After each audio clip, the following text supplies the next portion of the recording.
ஹர ஹர சங்கர ஜய ஜய சங்கர ஹர ஹர சங்கர ஜய ஜய.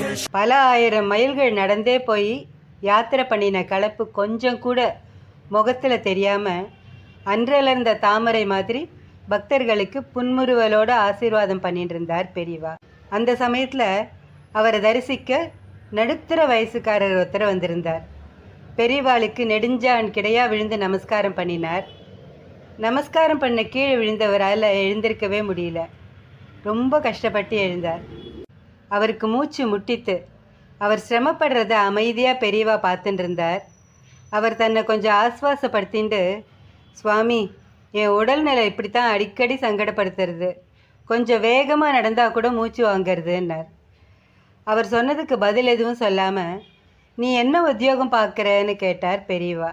கணக்கு வாத்தியாராக இருக்கேன் பெரியவா அப்படின்னார். அப்படின்னா உனக்கு புரிகிற மாதிரி கணக்காக சொல்கிறேன். அதுக்கு முன்னாடி ஒரு கேள்வி.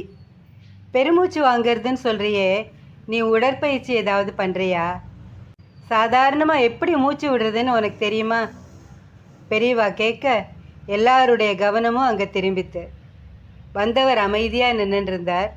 பெரியவா பேச ஆரம்பித்தார். இந்த உலகத்தில் எல்லாத்துக்குமே ஒரு கணக்கு இருக்குது. வரவுக்கும் செலவுக்கும் கணக்கு சமமாக இருக்கணும். ஒருத்தர்கிட்ட கைமாத்தா ஒரு தொகையை வாங்கினா அதை திருப்பி கொடுக்கறச்சே முழுசாக திருப்பி தரணும். இல்லைன்னா அந்த கணக்கு சரியாக வராது. என்ன, நான் சொல்கிற கணக்கு சரிதானே? கேட்டு நிறுத்திய மகான் சின்ன இடைவெளி விட்டு திரும்பியும் தொடர்ந்தார். இதே கணக்கு தான் நாம் உயிரோடு இருக்க அத்தியாவசியமான மூச்சு விடுறதுலையும் இருக்குது. மூச்சில் எந்த அளவுக்கு காற்றை உள்ளே வாங்குகிறோமோ அது வரவு. அதே அளவை திருப்பி வெளியில் விடணும், அது செலவு. தூங்கிட்டு இருந்தாலும் இதை சரியாக செய்யணும், அதுதான் ஆரோக்கிய கணக்கு.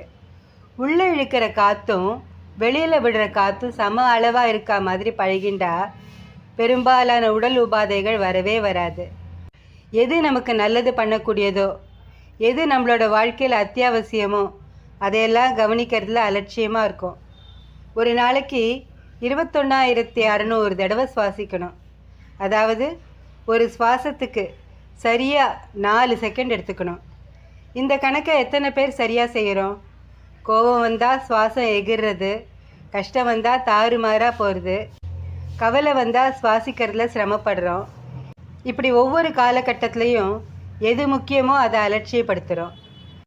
இப்படி தப்பாக போகிற சுவாச கணக்கை குறிப்பிட்ட நேரமாவது சரியாக செய்யறதுக்கு கற்றுக்கிறதுக்காக தான் அமைதியாக சாமி கும்பிடுறது, தியானம் பண்ணுறது, யோகாபியாசம் பண்ணுறது, ஸ்லோகங்கள் சொல்கிறது, இப்படி பல விஷயங்களை வச்சுருக்கா. அப்படி கொஞ்ச நேரம் பழகினா அதுவே படிப்படியாக முழு நேர பழக்கமாயிடும். முதல்ல நீ ஒன்று செய். வீணாக உணர்ச்சி வசப்படுறத நிறுத்து.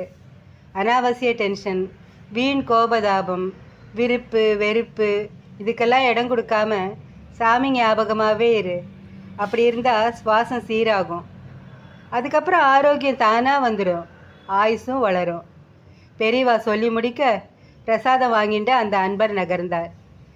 தேக நலன் சீராக இருக்க மகா பெரியவா சொன்ன இந்த சுவாச கணக்கு அந்த பக்தருக்கு மட்டும் இல்லை, நம்ம எல்லாருக்குமே பொருந்துங்கிறது தான் உண்மை. நாமளும் முறையாக பயிற்சி பண்ணி ஆரோக்கியமாக வாழ்வோம். ஹர ஹர சங்கர ஜய ஜய சங்கர ஹர ஹர சங்கர ஜய ஜய